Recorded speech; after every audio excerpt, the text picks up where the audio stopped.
এই মুহূর্তের সব থেকে বড় খবর, অভিষেক বন্দ্যোপাধ্যায়ের বিরুদ্ধে এফআইআর। অভিষেক বন্দ্যোপাধ্যায়ের বিরুদ্ধে বিধাননগর সাইবার ক্রাইম থানায় এফআইআর রুজু করল পুলিশ। রাজীব সরকার নামে এক সমাজকর্মীর অভিযোগের ভিত্তিতে এফআইআর দায়ের করল রাজ্য পুলিশ। সম্ভবত রাজ্য পুলিশের তরফে এটাই প্রথম অভিষেক বন্দ্যোপাধ্যায়ের বিরুদ্ধে এফআইআর। 2026 সালের বিধানসভা নির্বাচনের ফল ঘোষণার পরের দিনই 5 মে বাগুইআটি থানায় অভিষেকের বিরুদ্ধে লিখিত অভিযোগ জানান রাজীব সরকার।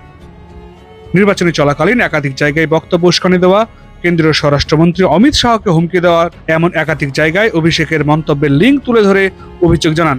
সেই অভিযোগের ভিত্তিতে 5টি ধারায় এফআইআর করল পুলিশ।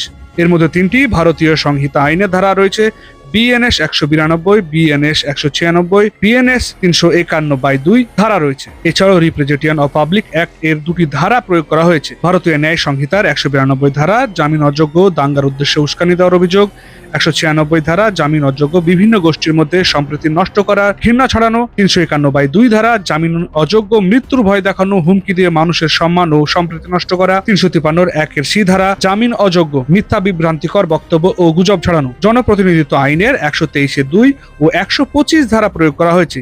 নির্বাচনের প্রচারে বিভিন্ন ধরনের বক্তব্য দিয়ে মানুষ ও বিভিন্ন গোষ্ঠীর মধ্যে চাপ তৈরি করা।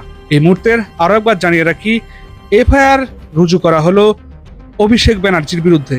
এই মুহূর্তের সবথেকে বড় খবর, এফআইআর রুজু করা হলো অভিষেক ব্যানার্জির বিরুদ্ধে। সম্ভবত রাজ্য পুলিশের তরফে এটাই প্রথম অভিষেক ব্যানার্জির বিরুদ্ধে এফআইআর। দেখুন নিউজ 4 বাংলা।